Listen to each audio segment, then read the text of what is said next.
Vamos direto ao assunto. Bem-vindos a esta nossa análise detalhada. Hoje, a gente vai desvendar um daqueles pilares vitais, mas que quase todo mundo acaba empurrando com a barriga na indústria musical, o planejamento da sucessão patrimonial. Para quem dedica a vida à criação, proteger esse legado artístico é uma responsabilidade gigantesca. Não é só sobre manter a arte intacta, mas garantir que as pessoas que ficam estejam realmente amparadas. Aí vem a pergunta que não quer calar. Já parou para pensar no que acontece com as músicas quando o artista falece? Olha, quase ninguém gosta de pensar nisso. É super natural querer focar só no próximo single ou naquela turnê enorme. Mas o fato é que os direitos musicais e o dinheiro que eles geram sobrevivem aos criadores. E isso exige uma gestão muito ativa. Afinal, quem é que recebe os royalties? Quem aprova colocar uma música num filme? Sem respostas muito claras, um catálogo que vale ouro pode virar no estalar de dedos um verdadeiro labirinto jurídico. Então, vamos dar uma olhada no nosso roteiro de hoje, que é direto ao ponto. 1. O que é herança musical? 2. Direitos autorais e regras legais. 3. O risco da desorganização familiar. 4. A solução. O testamento musical. 5. Legado artístico e inteligência artificial. E 6. Um checklist prático de sucessão. Bom, começando pelo ponto número 1. O que é herança musical? Para colocar em termos bem simples, a música definitivamente não morre com o artista. A herança musical é todo aquele pacote de ativos que continua gerando dinheiro, às vezes por décadas a fio. A gente está falando dos direitos de composição, dos direitos conexos das gravações originais, que a gente chama de masters, e toda aquela avalanche de rendimentos de streaming, da execução pública arrecadada por órgãos como o ECAD, além de licenciamentos futuros. É literalmente uma máquina complexa que não pode parar de rodar. Só para dar uma perspectiva, pensem em como os clássicos da bossa nova ou os hits inesquecíveis da Rita Lee continuam gerando uma renda massiva todos os dias. E isso nos leva ao ponto 2, direitos autorais e regras legais. Olhem só como funciona a linha do tempo, porque ela é o coração da coisa toda. Tem uma regra jurídica fundamental aqui. Os direitos morais que garantem a autoria e a integridade da obra são eternos. Ponto. Ninguém pode tirar o nome do autor da música.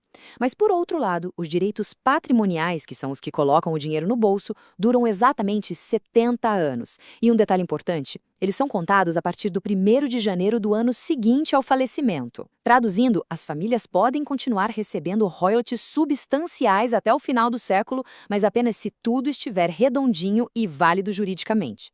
O que nos leva ao nosso ponto 3. O risco da desorganização familiar.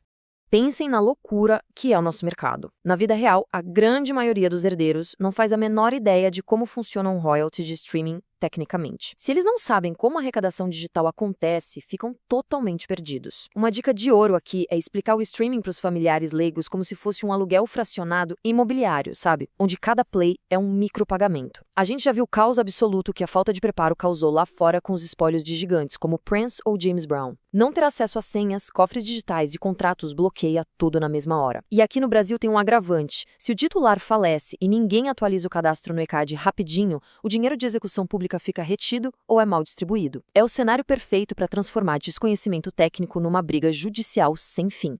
E isso ilustra, de forma brilhante, o cenário que a gente tem pela frente. É água e vinho. Com uma gestão profissional e um catálogo organizado, todo mundo fica protegido. A gente evita a desvalorização da obra, a renda não para, os licenciamentos continuam e quem ficou tem paz. Agora, sem organização, o resultado é paralisia. Obras bloqueadas, dinheiro preso no ECAD e o que deveria ser uma bênção artística vira um fardo gigantesco, onde a música é só mais um motivo para disputas. Então vamos falar da parte boa. Ponto 4. A solução. O testamento musical. Gente, o testamento musical é o documento que muda completamente o jogo. E ao contrário do que muitos imaginam, ele não é sobre o fim da vida. É sobre ter o controle absoluto. Por meio dele, a gente consegue definir preventivamente quem herda cada fatia dos direitos e dita as regras de como os herdeiros devem processar o recebimento das receitas mensais. E mais crucial ainda, ele estabelece as regras exatas para qualquer licenciamento futuro. É comunicar as decisões para a família de forma clara, legal e incontestável, cortando qualquer chance de conflito pela raiz. E aqui vai uma decisão de negócios muito estratégica. Quem cuida da obra não precisa ser da família. É isso mesmo. Decidir quem vai administrar é tão importante quanto decidir quem vai receber os lucros. É super recomendável nomear um administrador fiduciário, um gestor profissional que entenda do mercado e respeite a vontade original de quem criou a obra. Pode ser um advogado especializado, um sócio de confiança ou uma empresa focada em catálogos. Colocar aquele parente super bem intencionado, mas completamente despreparado para aprovar contratos complexos de distribuição digital é um dos maiores riscos jurídicos possíveis. O amor familiar é lindo, mas não substitui de jeito nenhum a competência técnica. Seguindo para o ponto 5, legado artístico e inteligência artificial. A grande sacada é a seguinte: o legado de um artista é construído em cima dos valores, crenças e visão de mundo dele. Isso vai muito além do dinheiro. E esses pilares podem sim ser respeitados para sempre. Mas tem um detalhe: esses limites éticos precisam estar escritos e oficializados ainda em vida. Na prática, com a explosão das novas tecnologias, a gente tem visto coisas absurdas, tipo músicas falsas geradas por inteligência artificial copiando a voz de grandes artistas.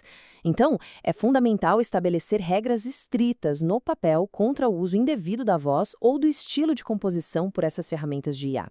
Também é o momento perfeito para proibir, por exemplo, a associação das obras a campanhas políticas, além de deixar bem amarrado quem está autorizado a remixar ou alterar o material original. Tudo isso blinda a obra póstuma. Para fechar, o nosso ponto 6, o checklist prático de sucessão. Vamos colocar a mão na massa agora. Esse é o passo a passo objetivo. O primeiro passo, e o mais essencial de todos, é fazer um inventário das obras e focar nos códigos de registro ISRC. O ISRC é basicamente o CPF vitalício de cada gravação. Sem ele, não tem como rastrear o dinheiro. O segundo passo é centralizar os contratos e logins das plataformas de streaming e distribuidoras em um repositório digital seguro. Pode ser um gerenciador de senhas tipo OnePassword ou um cofre digital bancário. Terceiro passo, definir com clareza quem herda o quê e quais são os percentuais. E o quarto, claro, é buscar orientação jurídica especializada para deixar o seu administrador oficializado. E aí, a gente sempre escuta a mesma coisa. Ah, mas o meu catálogo ainda é muito pequeno. Pessoal, esse é o erro mais comum e perigoso. Na realidade do mercado independente de hoje, os problemas, as obras retidas e as disputas não querem saber se você tem discos de platina na parede ou não. A organização jurídica do patrimônio não tem nada a ver com o tamanho da receita financeira. Ela depende unicamente do respeito e da responsabilidade com a obra que foi criada. Isso nos leva a uma reflexão final que resume brilhantemente a nossa conversa. Legado não é o que se deixa, legado é o que se organiza em vida. Uma obra musical tem o poder de sustentar gerações, de crescer em valor e de ser lembrada eternamente com todo respeito, ou pode simplesmente se perder nas gavetas de um tribunal. A única variável que define o resultado final é o planejamento.